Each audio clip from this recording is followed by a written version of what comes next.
All right, welcome to Witchpolice Radio. I am back with a guest who hasn't been on the show it's been a while. I was thinking it was recently, but it really wasn't. Like time no longer exists during this pandemic, and feel like I talked to you not that long ago. But then I was looking at your releases and kind of the stuff you've been doing over the past couple of years, and you've put out a lot of music since we last talked. So I think we'll figure out what's happened in that time between interviews here. But before we start that, if you want to just introduce yourself and give a bit of background about what it is that you do as a musician. Sure. My name is Mike Powell, and I record under the name Closetjudas. I guess I call the stuff that I create lo-fi alternative, neo-grunge, sub-punk.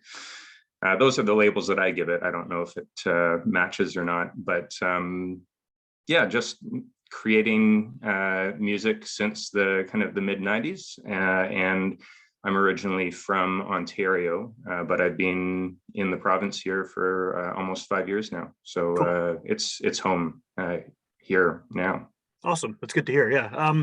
I feel like you seem to anyway have been fairly prolific over the past couple of years, and it's been a tricky situation for a lot of artists because, you know, for obvious reasons, everyone's been dealing with the pandemic and the assorted restrictions. And I mean, you're a solo artist. It helps that you can record things and practice things and all that on your own. You don't have the added difficulty of having to, you know, round up band members during a period when that wasn't possible. But What has this whole time been like for you? I mean, I'm sick of talking. I'm so sick of talking about this, but it's still at top of everyone's minds because we're still living through it. So as a creative person, how has this whole thing affected you? It's probably been one of the most productive times for me because I am kind of a recording artist that does everything myself except for drums. And I am used to this routine of just being at home in my basement, and if I feel inspired to write something, I have that capability. I guess whereas others, you know, with everything being shut down, just recording space, not only just access to, but financial ability to pay for that kind of stuff has definitely affected a lot of bands and not being able to play shows. But for me, I'm less of a performer and more of a writer. So it really hasn't affected me all that much. It's kind of been the opposite. I think I've been on the radio more than I ever have been doing podcasts like this one, and just writing a lot. Just using this opportunity to really, I guess, see if I can throw down with people who are actually musicians, whereas myself, it's just kind of more of a pastime. Okay. I think that I mean, we're going to talk about your new record for sure. And I'm just I mean, the first thing that I thought upon listening to it, and I really appreciate you dropping off a copy for me too. It's it's nice to get music from artists who want to share it, but it's even nicer when I actually like it. That definitely That's helps. good to hear. So I appreciate that. But it does seem like over the time that I've at least been listening to your stuff, and even going back to the projects before I knew you, it seems like you've honed it a bit. It seems like I don't know if it's a production thing or whatever, but it definitely sounds more. It sounds tighter. It sounds more kind of fully realized than maybe some of the previous projects might have been. And is that just a result of experience, or just having the time to devote to this? Or what? Like, do you agree with that? Is this kind of the best produced, maybe best sounding record you made? I think so, and thanks for those words. I am probably most happy about this than any of my other projects. I feel like I am finally figuring out what I'm doing after this many years. Last year, I released a couple singles. One of them was called Dream Wrecked, and that was, I think, the first one where I felt like I finally arrived at the sound that I was looking for. After trying for a number of years to just kind of hone that craft of songwriting and production and everything. Part of it, I think, relates to just how it's being produced. So over the years, my earlier recordings were all done on this Tascam digital 8-track, and I kept it to 8 tracks. specifically, just because that's what I was dealing with. And I mixed everything on the Tascam as well. So the production quality was, I guess, more limited in that respect.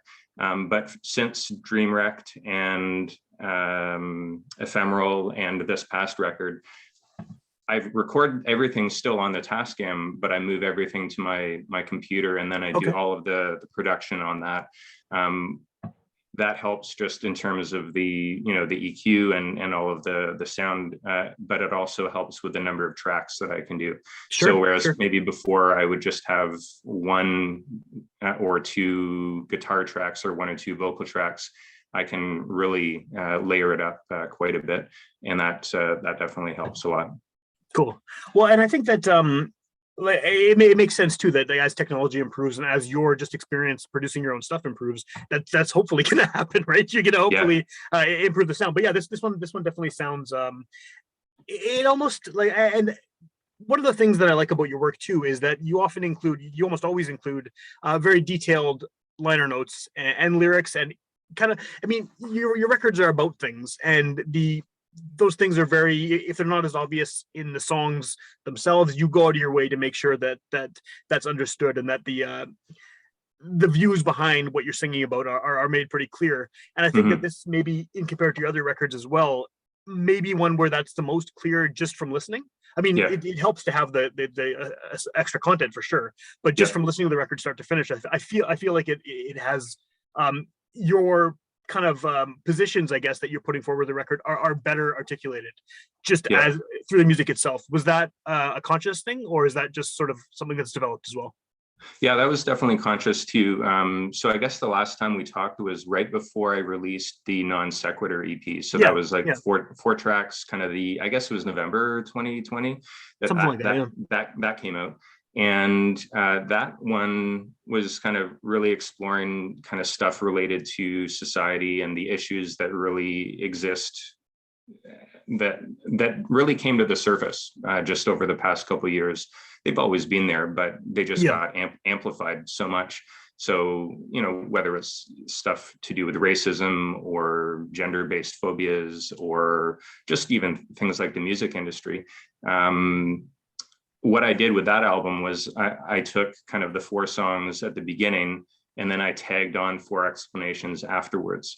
And I think that worked. And it was a different way of just kind of releasing everything at once in an audio format. Yeah. But with Subaltern, what I wanted to do was really integrate it in a way that wasn't cumbersome, I guess. Well, you don't want to be heavy-handed with it, right? You don't want to beat people over the head with the message, but you want to have it very specifically stated. Yeah, and I wanted it to really flow. So what I did was I interspersed spoken word, just kind of reflections that were more adjacent to the material, relating to kind of psychology, sociology, that kind of thing. And I just put it throughout the album with kind of tying in maybe a thread from the song that happened before through that reflection, and then kind of leading that into something else. Yeah. And sorry, go ahead. No, I was just going to say, and I just felt that was a better vehicle or delivery form than just having a completely separate thing, because then it would just allow people to really kind of explore some of the ideas that I was playing with in the project. Well, you're definitely confronted with them in a more direct way, because you're just kind of stating it outright. And it's interesting too to look at the detailed liner notes that come with it, and realize that a lot of this is verbatim what you're saying in those I don't want to call them skits, but it works in the same way as skits do on a hip hop album, where it's just a break in the music, and there's something that makes you think about whatever you want to think about. I mean, it's a skit on a rap album is not necessarily going to be the same subject matter, but it serves the same purpose, right? It pauses the music and then deliver something else. So I'll call them skits, even though they're not. Sure. Yeah. The text of the skits are written out as well, the same content word for word, which is kind of cool, because if you miss something or you want to go back and sort of see what was said in the previous track, it's right there. Yeah, and all of the content kind of built on one another too in those reflections too. So especially kind of in those later reflections, I kind of like link one to the other, to the other, to the other, until it kind of comes right to the end in terms of like what the album is all about. Right. But I also, with this particular project, I thought it would be cool to release 3 types of experiences too, because some people just aren't into that. They just want to hear the Sure. music. So what I did on Bandcamp was I released a second version of the album. And when you're just streaming it, all you're hearing is the songs. So then that gives people an option just to kind of play with it that way. But then the thing with that album is when you download it for free, there's all of these explanations that say exactly what those songs are about that the main version doesn't explore. So I thought it was fun to just do that kind of release this time around too. Well, that might be, I mean, that makes sense, because I think that some of that stuff might seem jarring to someone who isn't expecting it. I mean, having, encountered your music before, it's not shocking that that's in there, but someone who is just maybe, you come up on a playlist or something, all of a sudden there's this spoken word, and it's heavy subjects too. You're not necessarily just talking about your day at the beach or something. I mean, you're discussing serious issues and topics. And so I guess like having that in there, what is, I'm trying to think of the best way to word this. Are you ever concerned about it seeming too heavy-handed, or it taking away from someone's enjoyment of just the music? Because I mean, we talked about just now about how it kind of adds to it and amplifies the message in the overall project. But are there ever concerns that it might go the other way, that someone who is not prepared for it and they maybe don't realize the different versions are available, it listens and then they're like, oh, I don't want to, maybe they don't want to hear that. They don't want to hear those opinions. They disagree with them, or they're just not in the mood for something that serious to be popping into some rock song, right? Does that ever come up? It's not so much a worry for me. I think over the years, I've recognized that people will listen to what they want to listen to, and if something doesn't connect with them, they'll tune out easily. It's really easy to do that these days, just kind of in our multimedia universe. It's one click, right? You can switch to the next thing. Yeah, exactly. And that's great. But I think because I recognize that too, I am very careful with how I word things. So when I approach topics like in these particular reflections that are throughout the album, I'm just trying to get at basic human stuff. So anything that we can all relate to, that relates to things, societal disconnects that we have with others, or just psychological things related to our own identity and that kind of thing. So it is heavy stuff for sure. But I think the way that I try to approach it is very, I'm hoping it's more sensitive and allows people to really think more deeply about things. But I think especially with this album, it's based on a show. Like, it's based on a series that was on television for 3 years called Legion. Right. That was actually the next thing I was going to ask you about, because I still haven't had a chance to see it. I know you mentioned that this was the source material for this album. So, as someone who is completely unfamiliar with the show, can you just give a brief explanation of how they connect? Sure. The show was by Noah Hawley. He's the guy who is behind the miniseries, the reimagining of Fargo as well. If anyone's seen that, that's I've seen really that. good. I recommend that. It's good. But Legion as well was kind of a 3-season universe, looking at the story of this guy named David. And the premise is that he has either schizophrenia or a dissociative identity disorder, or maybe a bit of both. So the idea of reality is really in question. So how is this illness affecting his thoughts, his actions, his emotions, his perceptions of reality, and just kind of dealing with the idea of different personalities as well. And as the show goes along, and it's not really much of a spoiler, but you realize that it may not just be this mental illness. There might be something to do with more powers that he has, or that there might be other personalities that are real. that he's facing. So what I did, I love the show. It's very slick, very psychological, really funny at times, really serious at other times. Deals with a lot of heavy stuff too. Seasons 2 and 3, I took chapter titles from those seasons, and what I did was I structured the album based on those chapters. Oh, cool.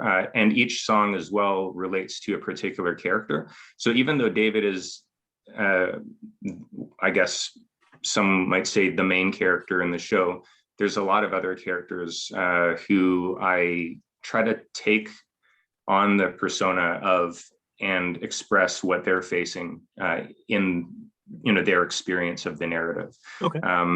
So that's kind of how I structured the album, but there's a lot of layers to it because it's not just about Legion, obviously. Sure. Because I think any show that we watch, whether it's Legion or Battlestar Galactica or Lost or whatever, there's a reason those shows are our favorites. They connect with something, they resonate with something that's deep inside of us and that means a lot to us.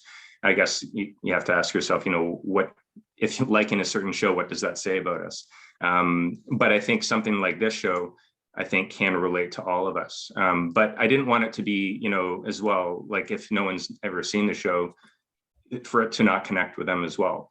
Well, yeah, that was kind of my next question, because I haven't seen the show, and I listened to the record, and I was able to enjoy the record without having that background. But for someone who has seen that show and does love the show and connects with it the same way you do, is it going to be a deeper experience? Like, do you think that it's obvious enough that what you're saying in the songs, what you're titling the songs, it's going to make sense, right? In a way that maybe is beyond those of us who haven't seen the show?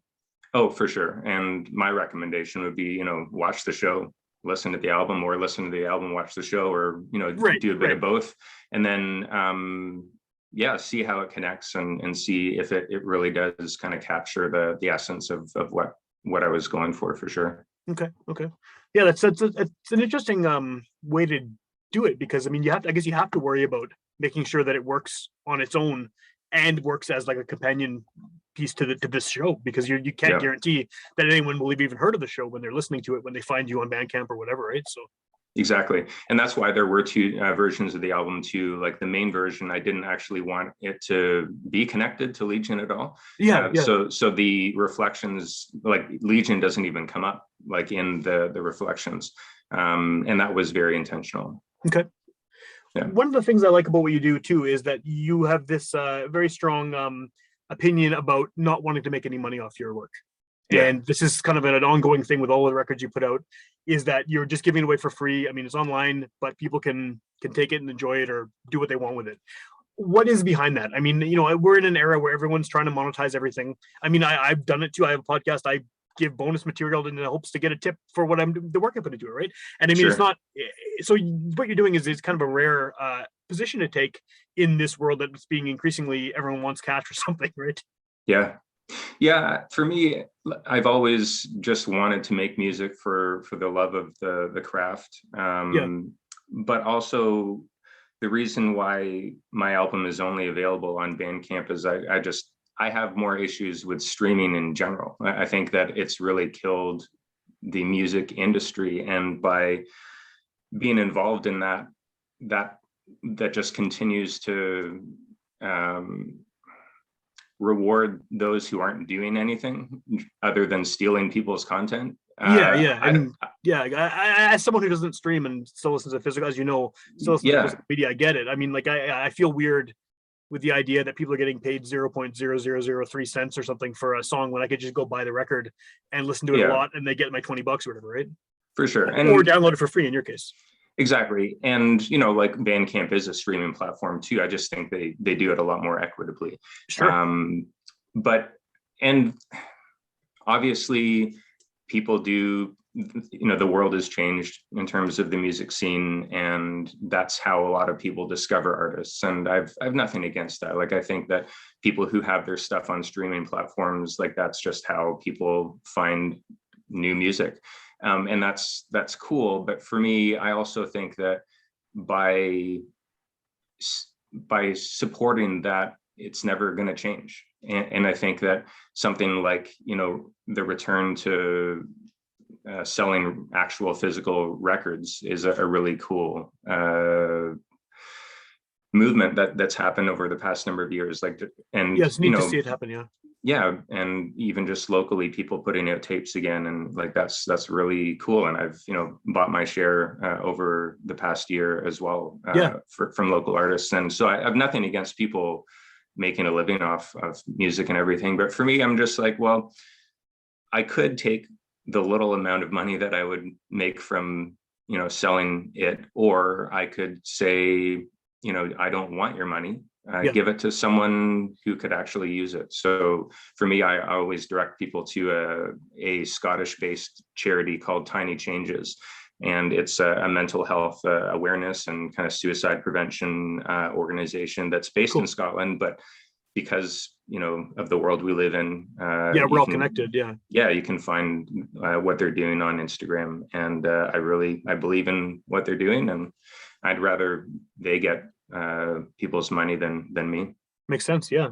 Well, so as we've established, you can get the record on Bandcamp. I know that you make a few physical copies every time. Are those just for people who have already like bugged you for them, like me, who are Luddites and don't use streaming, or do you actually like have these available in case people reach out and want an actual physical copy of your record? If people reach out, I would definitely hook them up with one. For this project, Subaltern, I made 10 copies of the 3 versions of the album that are kind of designated to different people. So if you get one, you're lucky. And if you don't, then you can just ask me for one.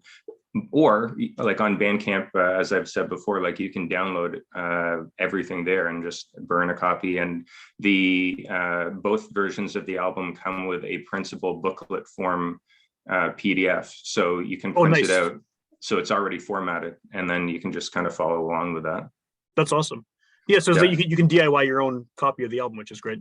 Yeah, and for the last EP, Non Sequitur, I think I made 10 tapes. And I have one of them too. Yeah, I still have a few of those left, and I just said, if anyone donates to Tiny Changes, I'll send you a tape for free. Like I don't want your money. So and I'm still happy to do that. That's awesome. So what's the best way to kind of keep in touch with what you're up to? Bandcamp's the place to hear the music. If you have new records coming out, you're working on some interesting things, where can people follow you online to find out about that? Most active on Instagram. If you just go to Closetjudas, anything online that has Closetjudas is me. I was fortunate to find something that no one used. So yeah, me too. Yeah, for sure. Yeah. Cool. And a Bandcamp, closetjudas.bandcamp. Awesome. And is all your other stuff on that Bandcamp as well, dating back to your earliest records, or is it just the past few? I think on Bandcamp it's dating back to an album from 2015. I have some older stuff that people can still find on SoundCloud, but that's just kind of become more of an archive. I'm not active on there anymore, mainly because I ran out of space, to be honest. It's a good reason. It's a good reason for sure.